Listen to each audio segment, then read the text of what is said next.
hidden animosity might be trying to silence you, but you're encouraged to speak. We have Lilith, rebellion in reverse, and the bottle. And I thought it was interesting that the artwork here on the bottle, this is very reminiscent of the creation of man, by Michelangelo. I feel like I said that weird. Michelangelo. There we go. I had to look that up because I remembered it was about Adam, but I couldn't remember what it was called. And it's actually on the ceiling of the Sistine Chapel. And Lilith was created from the same dust of the earth as Adam prior to Eve. And she used her voice to exercise her sovereignty, but the cost was that she got exiled from paradise. So, something about your truth separating you from a group of some sort, maybe separating you from something you thought you wanted before, and maybe you don't now. Or starting to appreciate what it would cost you to stay. So let's start getting some cards here. Got the Banned Book Tarot out here. That felt very fitting for Lilith. And I've been getting bonked over the head with synchronicities for her. So it felt like it was time to do another reading for her. I think it's been a while. But the bottle, it talks about life force and stepping into your authenticity. And I thought that was pretty fitting for her. We've got the Queen of Pens, Queen of Swords, Harry Potter. So Queen of Swords, she says what needs to be said, so more about speaking. But in between the time that I decided to do a reading for her until now, I had a really unusual dream. It was actually pretty violent, so I'm not going to get into much of the details of that, but there was an issue with me being able to talk, and then I didn't do something out of fear because I thought more bad things were going to happen to me if I talked. And so I think the encouragement here is to speak anyway. You might have to be mindful of delivery, because it's something that I see come up on social media quite a bit. It's that tug of war between people who have survived things and other people not wanting to look bad. Like, well, you didn't think about that when you treated people that way. So, be mindful of how you present your story. Being vague, not saying any sort of identifying details, things like that. Because I think there are, I don't know, our justice system is so messed up that telling the truth can even be an issue. But then how are survivors supposed to tell our story, And I think just by being non-specific, maybe you have a faceless YouTube channel, something like that. That would be a way to talk about things that you've experienced. And it doesn't necessarily have to be tarot. It can be whatever you do. Maybe you paint. Maybe you work on cars, something like that. Something that gives you the freedom to speak without, like, trashing somebody, Because not saying that's what you would be doing, it's just, it can get interpreted like that.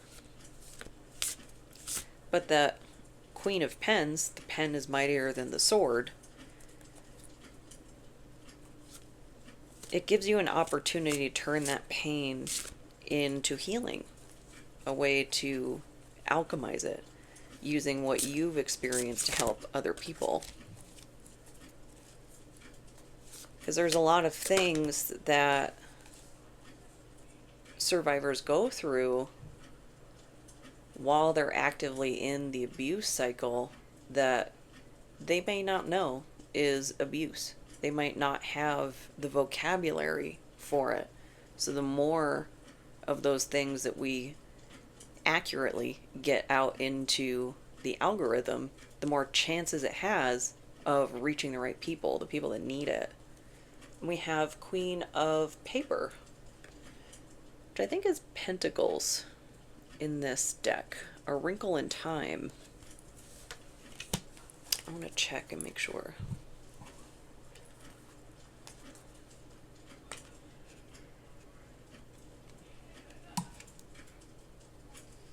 Yes, Paper is Pentacles. So another queen, but reversed.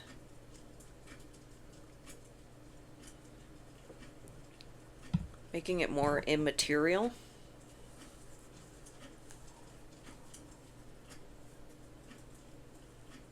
Even turning your story into a work of fiction, you know? Something like that. Something that gives it a degree of removal just to protect you and your story so that it actually does get out there. Because people can be lawsuit happy. I think I just saw it's an infographic from an attorney talking about some sort of legal technique. I think it's called SLAP, SLAAP, something like that. About the like discrediting and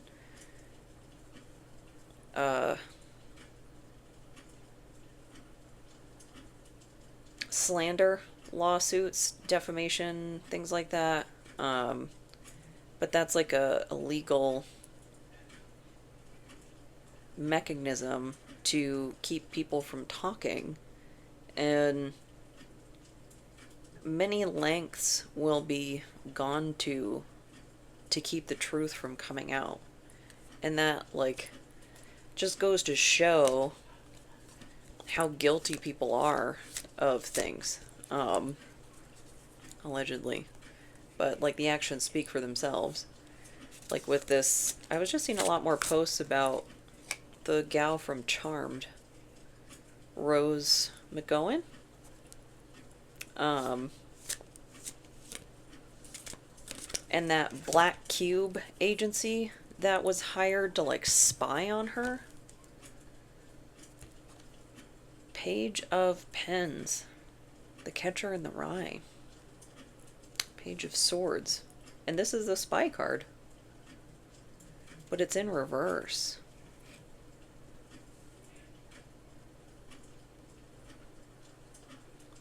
Do you have someone in your circle that, like,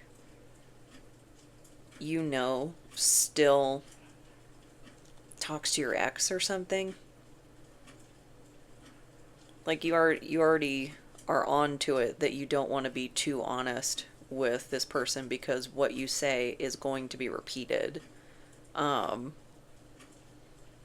Like somebody who thinks they're being a spy, who thinks they're being sneaky, but they're not. Like, you've been on to them for a really long time.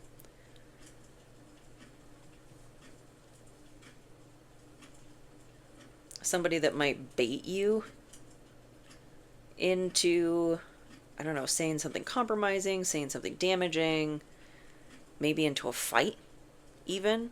I got Aries on the dice roll. Some fight energy. And we got the moon and the 12th house. But that also has that hidden animosity to it to me, because the 12th house is illusions. The moon is hidden.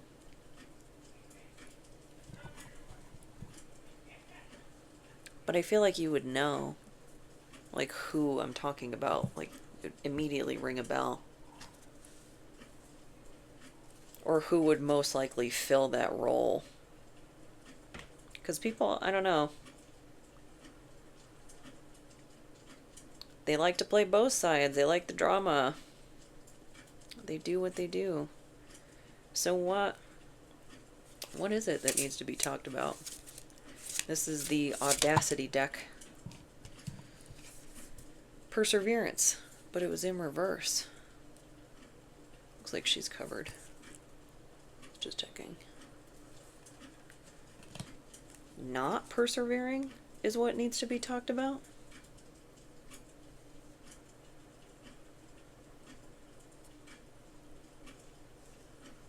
I don't understand.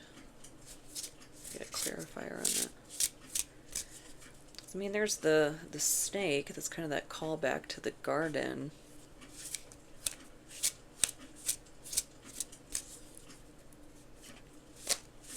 Just need a little bit more.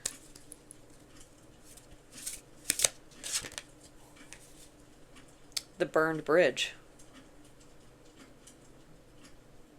Why you left? Why you left is what needs to be talked about. This is such cool art. I really like it. But why you didn't persevere? Why a situation came to an end? Oh, and the rainbow in that card kind of looks like a bridge too.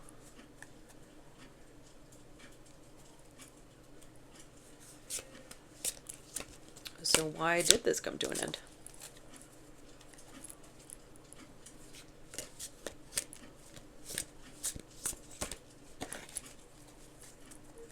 I like this deck. I'm not crazy about the cardstock though.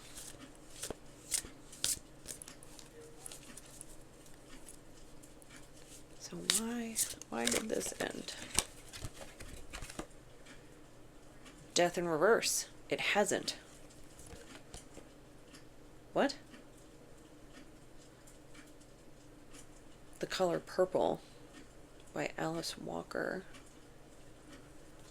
That's resisting a change.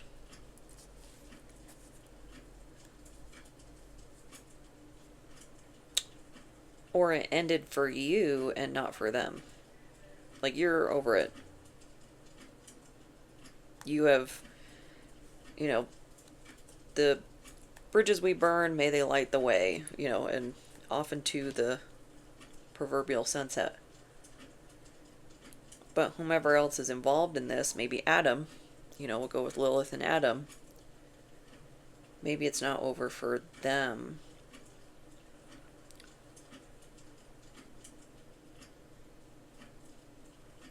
Because I'm trying to think. After Lilith exiled herself and she went into the wilderness, because she spoke God's true name. That's how she was turned into a demon. And then off she goes. But then pretty quickly after that, Eve is created of Adam. Which I think he asked God to do. So I imagine not doing the self-reflection between relationships and just moving on to the next. So even if the person changes, the cycle persists. Because once I heard about Lilith, it put a different spin on the Eden myth for me. That she could be the snake. I've heard that as an interpretation. And that she was trying to liberate Eve. Because what she was going through, what Lilith was going through with Adam, was not just some difference in the bedroom. It was like marital assault. Because really, I mean, we're talking about exiling yourself from paradise. Pretty high stakes. And maybe it was a mixture of both, you know? Because a paradise where you can't express yourself freely, not much of a paradise, at least not in my eyes.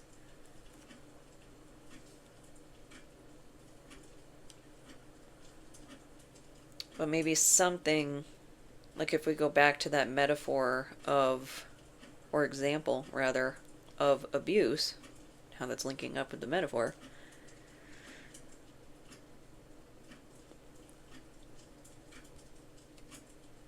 I don't know if you're actively concerned that what you experienced is happening to someone else, as I see the Handmaid's Tale pop out here, the High Priestess and the Nine of Pens, the Nine of Swords. Oh my god, what a nightmare. And it's goosebumps. That's a real nightmare. Especially given the book choices. It's really kind of got me stopped in my tracks here. But maybe you want to share your story, whether or not you have actual concerns of it's actively happening to someone else, but to help keep that same nightmare from recurring, if at all possible. Because that's not a burden that you can carry. That it's like, if you build it, they will come. You put the information out there, what you've learned, without, again, trashing an individual, even if they deserve it. But just getting the mechanisms, the techniques, the scenarios, this happened to me, helping dispel myths around what abuse actually looks like from the outside. Because people have a lot of preconceived notions of what abuse is supposed to look like, quote unquote. And that harms a lot of people that are actively going through it. Like myself or others, I don't think could truly recognize that I was dissociating. I think it was clear that something was wrong, that my behavior was changing, but it's hard to see through the fog in those moments. So the more you know, the higher the chance of people being helped. And I think it's important to maintain that distance. And not get too caught up in what you might be able to stop, what you could have done. This is what I know, this is what I learned. Maybe this will help you too. So how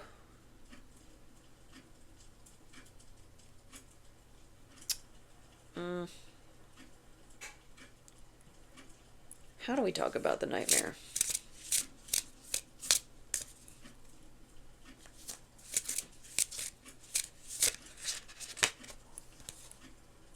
The coffee, but in reverse. But I like coffee. I like talking about things over coffee. Maybe it makes you too jittery.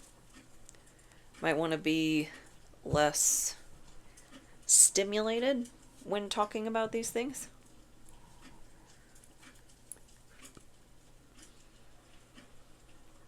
Something about the dream state too.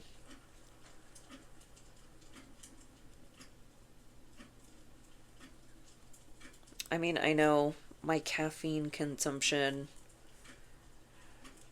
that's one of my first red flags for I'm getting too stressed out. Like the PTSD meter starting to go up.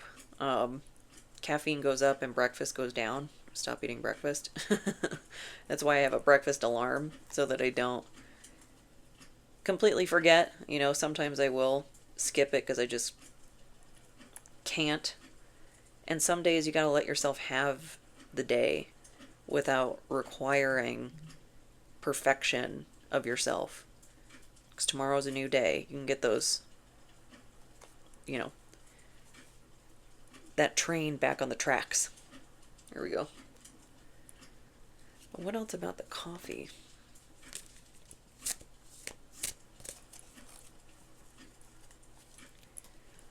And caffeine does have an impact on anxiety.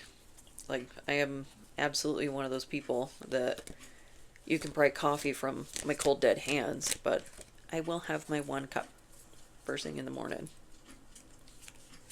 Which is a far cry from what it used to be. Because see, if I had 3 wishes from a genie, I would be able to smoke cigarettes without negative consequence to my health. I would be able to subsist entirely on caffeinated beverages without any negative consequences to my health. And pick a concert lineup. Like something like that. 6 of words. Is this wands? Pens and swords. I think this might be wands. Yeah. So victory, but it's in reverse. Chronicles of Narnia. Which is just reminding me of the Lonely Island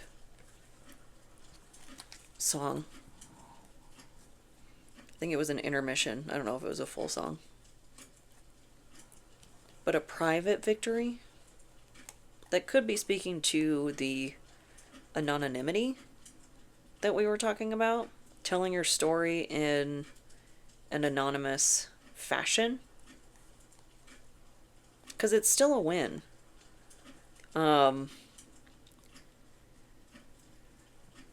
There definitely may be some internal, like, ego friction of wanting that vindication, but also wanting to get the message out, to get the story out. And I mean, there's always the obvious, like, speak to an attorney, you know, cover what you can and can't say. But in lieu of that, like, maybe that's not an option for you for some reason.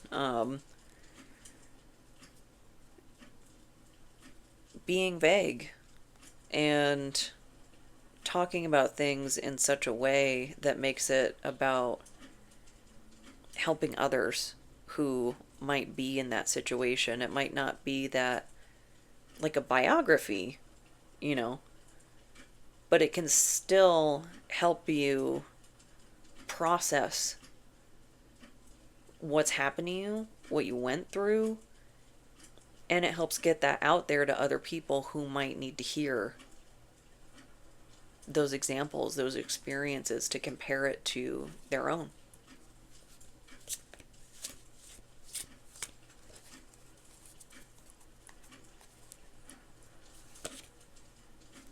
Because, I mean, when you're going through anything difficult, you can spend a lot of time on the interwebs, you know, watching videos and stuff. The Star.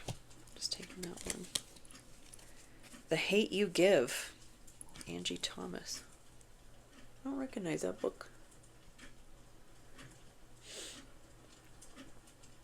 But that's healing. And we've got the megaphone.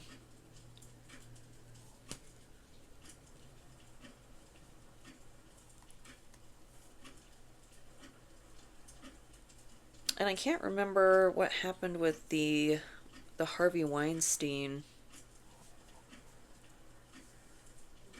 Like, if he became known through court accusations, or if she called him out on social media, whatnot. Because I think it's that, the latter. When you call people out on social media, that's where the trouble lies. The legal trouble. And again, I'm not an attorney. But you can still tell your story. I just really want to emphasize that. There's a lot of pursue happy people in this world that will do anything and everything to stop the truth from coming out. But I suppose the way I see it, which this is helpful, 7 of inkwells, 7 of cups. The sun also rises. Ernest Hemingway. But the way I see it is if you don't put in identifying details, anything like that, anything that people would be able to pinpoint, and then somebody comes after you, like, well, you just told on yourself, because I didn't identify you, like, you identified yourself. I don't know where that stands in legalese, but I don't know. I mean, it just kind of makes sense to me, because how would anybody know unless that person tells them themselves? I don't know. I could be wrong. That could be not the thing to do. But there has to be a way for us to tell our stories. Because there's always been this stigma about women. The hens are clucking, you know. And it's the information sharing that's the issue, when there's so much of that was like an evolutionary advantage, that women share information, we talk amongst ourselves. But that poses an issue for abusive people, because then we're going to talk, then it's going to get around. And I think it's kind of evident, unfortunately, in a system that was made by the dominant demographic to protect the dominant demographic, how the laws are written, who's really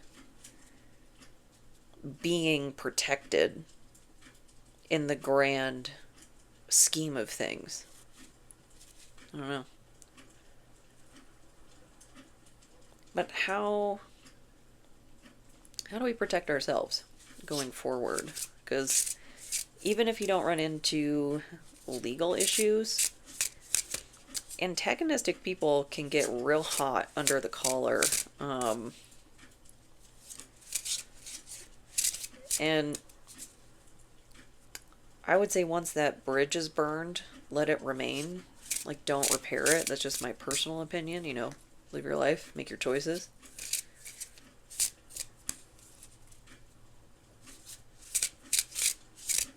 But once angered, be a little volatile. So how do we protect ourselves? The Zoom meeting. Handle things remotely, if at all possible. Because, I mean, maybe you are sharing kids with this person, and you must deal with them. Do it over Zoom. It is perfectly okay to have boundaries with someone, despite any hissy fits, anything like that, because you are no longer with this person. The only obligation you may or may not have with them is visitation, like custody stuff, when they change houses for the week or whatever. If there's something that needs to be discussed, Zoom meeting, and maybe you're working with an attorney or something and you want them there. Zoom meeting. Zoom meetings are great, just for removing that layer for even potential intimidation. Because there's some real subtle stuff, or even not so subtle stuff, when somebody gets into a like a closed door room with you. Unfortunately, that can be the case. But I think that's just a really good way to enforce a boundary of like, you have a new lane in my life. We still have to interact with each other for whatever reason, but you're not in the you're invited into my home lane anymore. And people may not like that change, but your boundaries are not for them. They are for you. Judgment. No judgment for me. If you need a judgment-free zone, you got one here. And this is Fahrenheit 451. It's a good book.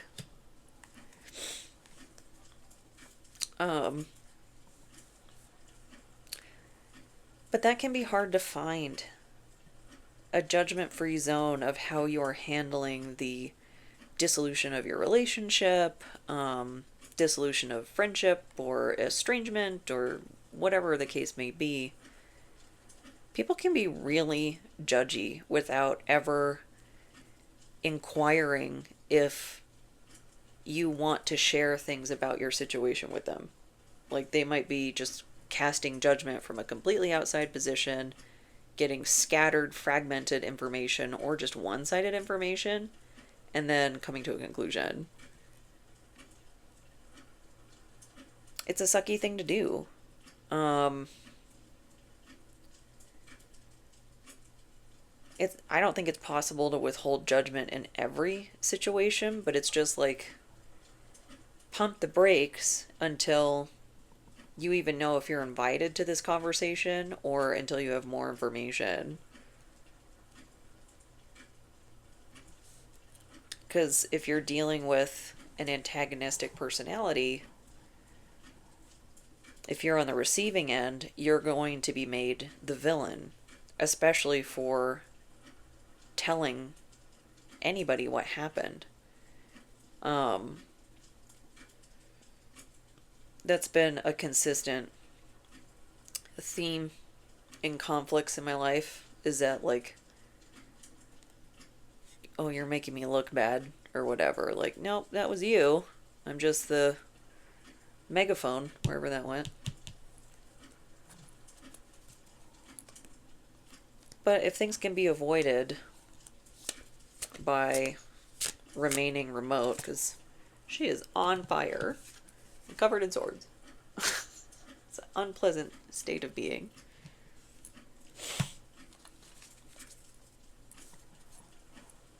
Maybe you even need to be off camera with this person. Like, maybe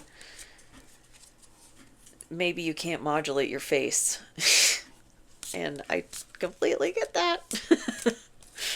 I can do okay with my voice. My face, on the other hand, is another matter. 10 of paper. 10 of pentacles. In reverse. The Joy Luck Club. I was going to say cub. So maybe it does have something to do with kids. But 10 of pentacles. Like, this wasn't it. Regardless of the context, it's just something in the material. It wasn't the relationship, it wasn't the job, it wasn't the hippie commune of your dreams, like, whatever. And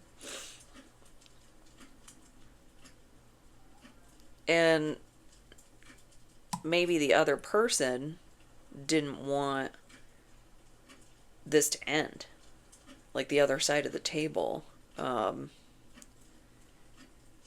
That doesn't mean they get to hold you hostage for the rest of your life.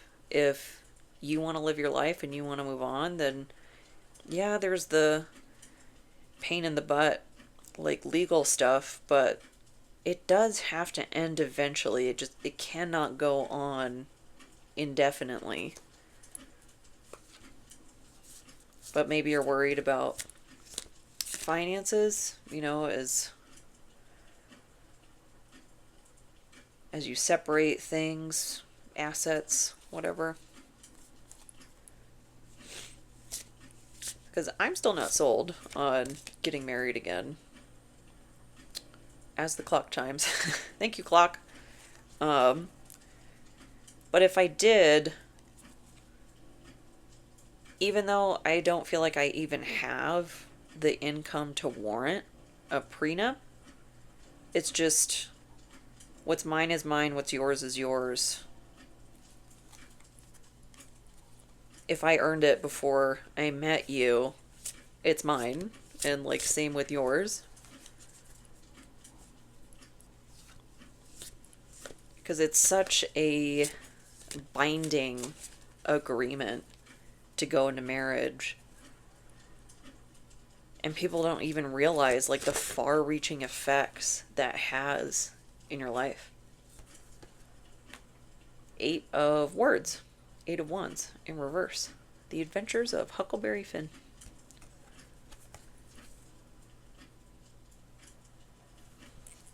So, something blocked? A message blocked? Progress blocked? That's kind of now how I'm reading the frustration from her, like all the flames and the swords and stuff.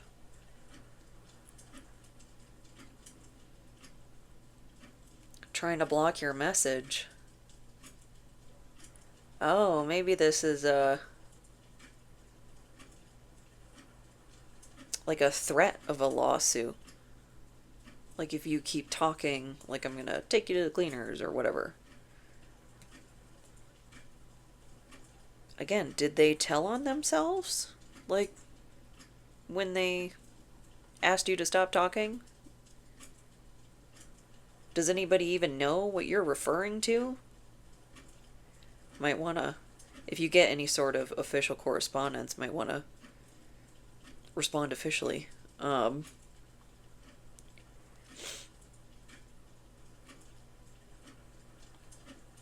trying to think of what that letter is called. It's like a cease and desist.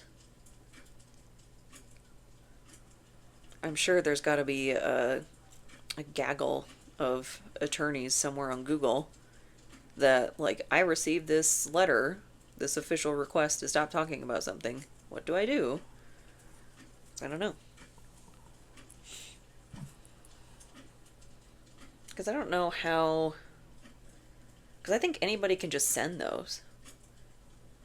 Like cease and desist letters. Like you can ask me to cease and desist. Doesn't mean I will. Don't even know if it's enforceable. Like you can make any request you want. But it's a relatively free country. Depends on what you look like. And how you were born. Which is dumb.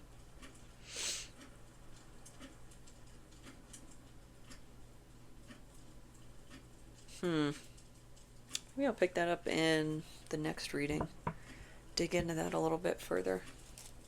So, moral of the story, talk to an attorney. If that's something you feel is necessary for anything you're going through at any time. Not just pertinent to this reading, but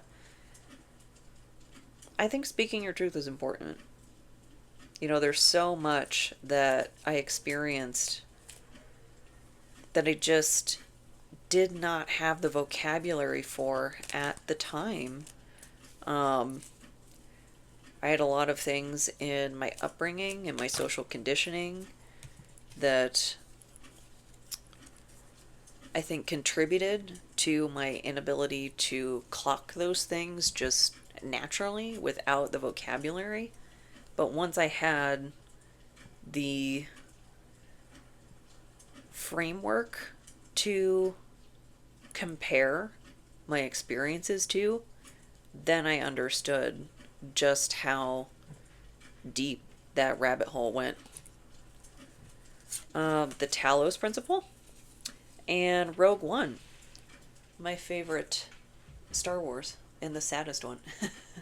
And the Talos Principle, that's a really good puzzle game. Like, if Portal was like metaphysics, it's really interesting. And I think the second one came out not all too long ago. So if you're dealing with something this intense that's, you know, a Handmaid's Tale level nightmare, you're going to need some escape. And especially if you're still dealing with it, if you're still trying to escape something, please, of course, seek help. Try and find and make an exit plan, an escape plan, as quietly and as quickly as possible. But that can be a really long time.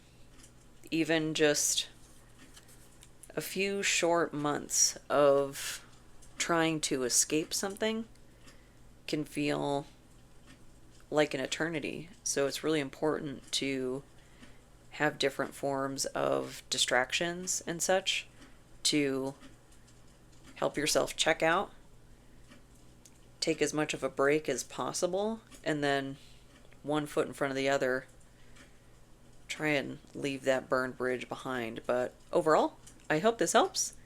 I hope it doesn't resonate, but we'll see you next time. Thanks so much.